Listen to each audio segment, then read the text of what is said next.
From the day Skip Holtz was hired as USF's head football coach, he's preached how college athletics aren't just about success on the field, but also creating well-rounded individuals off of it. And this spring break, two Bulls put that quality on display.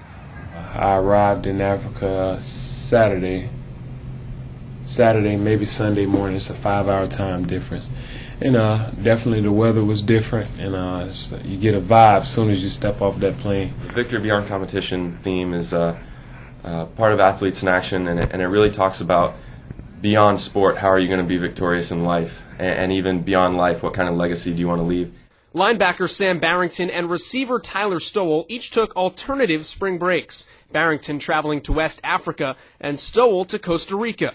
Barrington went to visit his roots in Ghana for the third time in 3 years, a place where his father still holds permanent residence. I couldn't really say, okay, I'm related to this person, I'm related to this person. That was the hard thing about it. But just seeing what some people in my family were like at one point in time and the things they went through, and, you know, where that village is now is, of course, better than it was, say, 50 or 100 years ago. Each day was planned, visiting a rally supporting President Obama to playing with children in local villages. Teaching them some American games, and it was funny because it was only one kid out of the group who speak English, so I used him as like my little ringleader and tell him, okay, this is what everybody do, this is what everybody do. To helping bring in food. They cast like this 100-foot net, and it catches everything. I'm talking about fish, crabs, lobster.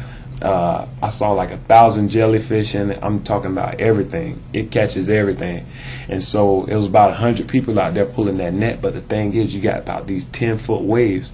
So what they do is when the wave's about to come in to like push the net forward, that's when everybody pulls, and then when the wave's about to go back down, that's when everybody anchors so the waves won't pull the net back, and then when another waves we pull, and it took about 20 minutes, and that was probably harder than some of the winter conditioning I did.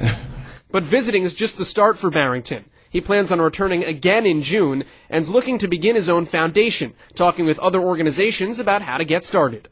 Me just going over there and feeling that, and you know, feeling home, feeling natural, feeling that connection with people over there, and you know, I always see it like this: if I have the ability to do it, why not? Why not? Why waste the ability to do it? Now, as for Stowell, he traveled south on a mission. As a partnership with Athletes in Action, Tyler joined several NFL players, including former Buck Ryan Nece. Down there, they have a couple of professional teams. So we did football clinics with them. We did football clinics with kids, and went down there to just teach them the basic techniques of football, because all they know is really backyard football down there.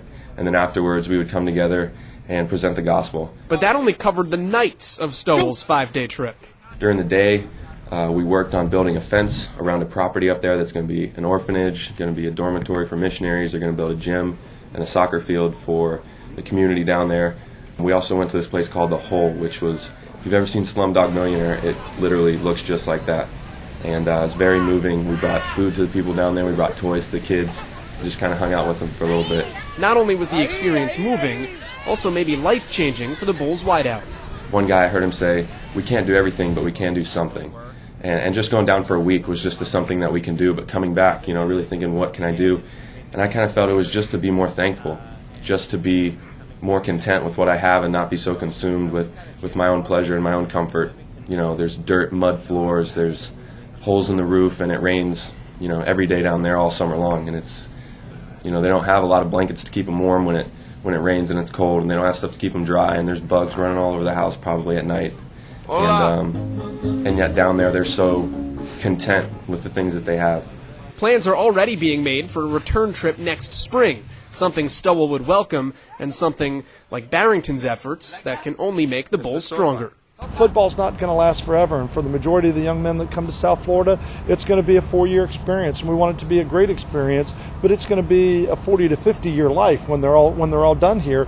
And those are the things that really kind of not open just their eyes to it, but help open everybody's eyes to it, because once one player has an opportunity to go have that experience, then they're going to come back and share that with other players on this football team, and then they're going to want to get involved. And it just really is a domino effect, and that it turns and touches the entire team and touches the entire community. I'm Joel Godet for Bulls Vision.